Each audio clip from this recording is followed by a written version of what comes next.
भवतु सर्वमङ्गलं रक्षन्तु सर्वदेवता सर्वबुद्धानुभावेन सदा सुखी भवन्तु ते। सबैको मङ्गल होस्, सबैको कल्याण होस्, सबैको चित्तमा बुद्ध चेतना होस्, बोधि चित्त उत्पन्न होस्। आदरणीय ड्यासमा बस्नुभएका गण्यमान्य व्यक्तिज्यूहरू अनि हामीले मान्नै पर्ने तपाईहरू जसको चित्तमा रगतको चिन्हले जगजगाएको छ, म रगत दान गर्छु भनेर भावना लिएर आउनुभएको छ, रगत दानको विषयलाई लिएर अगाडि बस्नुभएको छ, सबैजनालाई साधुवाद दिन्छु। सर्वप्रथम त हाम्रा 182 पटक रगत दिएर सबैको सेवा गरिरहनु भएको एक महान व्यक्तिलाई आदरपूर्वक गौरवपूर्वक फेरि पनि सम्मान गर्न चाहन्छु। एक ताली जाओस्। किनभने यस्तो काम कतै किनेर पाउने क्या होइन के, कतै असमको बजारमा, भारतको बजारमा, ब्याङ्कको बजारमा किन्न पाइने कुरो हो यो। 182 पटक। त्यसैले एक नेपाली युवा एक नेवार कुलको कुलाइनको इज्जत राख्नुभएको, नेपालकै इज्जत राख्नुभएको एक मात्र व्यक्ति नेपाली हुनुहुन्छ। त्यसैमा पनि हामी नेपाली मात्रले गौरव गर्नुपर्ने हो।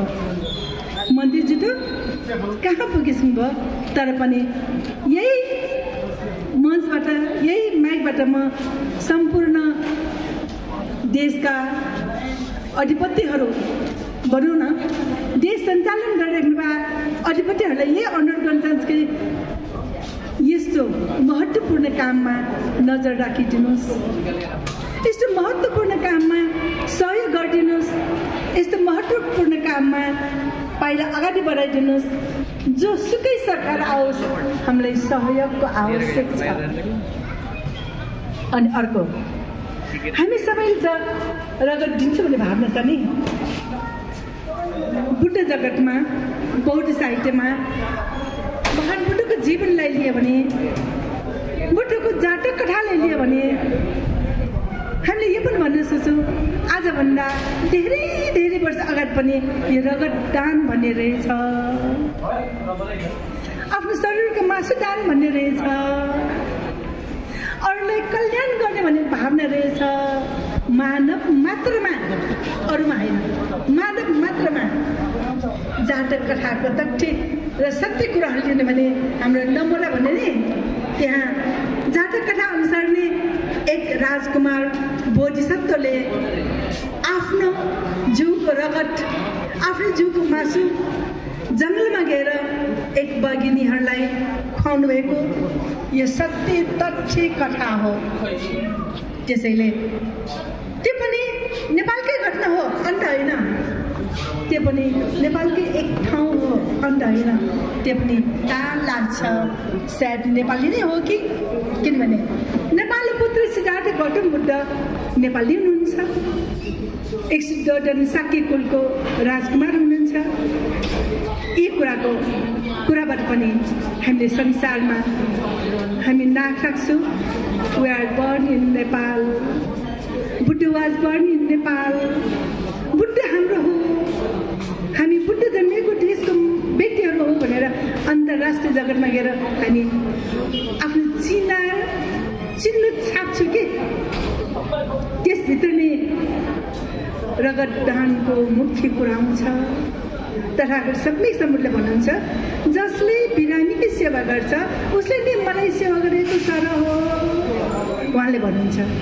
कुनै मन्दिरमा गएर पूजा पाठ धूप बत्ती बाल्नु या नबाल्नु, अक्षत चढाउने नचढाउने, तिमी शिरपान होस् या नहोस् अर्कै कुरो, तर जसको चित्तमा बोधी चित्त छ उसले मात्रै रगत दान गर्न सकिन्छ। रगत कसले दान गर्छ? जो व्यक्ति बिरामी भएर उसलाई सहारा चाहिएको हुन्छ, उसलाई सहयोग हामीले रगत दान गर्छौँ। हुन त एक पाकेट रगत दान गरेर मान्छेले धेरैजनाको सुखी खुसी चाहन्छौँ हामी। एक पाउलाई रगत दियो भने उसको छोरा छोरी नाति पनाति सब परिवार सुखी हुन्छ, खुसी हुन्छ। त्यसैले गर्दा रगत दान साँच्चै ठुलो दान रहेछ। रगत दान साँच्चै दान रहेछ। त्यसैले पनि मैले पनि आफ्नो जीवनमा सक्दो रगत दान गरेको थिएँ। मेरो साँच्चै नै भन्यो भने म ट्विन्स हो अनि त्यहाँबाट मेरो ओ नेगेटिभ हो। त्यसैले गर्दा म हरेक ठाउँमा हस्पिटलमा गएर रगत दिन जाने। प्रायः जस्तो यो डेलिभरी केसको आइमाईहरूलाई दिन जान्थेँ। प्रायः जस्तो म टिचिङ हस्पिटलमा जान्थेँ, कहिलेकाहीँ भेलोर जान्थेँ, इन्डिया जान्थेँ, गाउँ गाउँमा ब्लड प्याक गरेर पठाउँथेँ। आजभन्दा धेरै वर्ष अगाडिदेखि आजभोलि त मेरो प्रेसरले गर्दा मैले दिएको छैन होइन। धेरै वर्ष अगाडिदेखि नै मैले यी सेवाहरू सक्दो गर्दै आएको थिएँ। यसो पनि मलाई सन्तोष छ कि तपाईँहरूको अगाडि आएर बस्नु पाएछु। अझ पनि जति पनि आज रगत दिनुभएका दाजुभाइ दिदीबहिनीहरू हुन्छ, उहाँहरू सबैको मङ्गल होस्, राम्रो होस्, कल्याण होस् भन्ने चाहन्छु। अरूहरूमा पनि बुद्ध चेतना आओस्, रगत दिन्छु, सेवा गर्छु भनेर कसैले नजान्नेहरूलाई पनि यही कुराको अनुभवले, यही कुराको प्रभावले सबैको मनमा सेवाको भावना जागोस्। भवतु सब मङ्गलम्।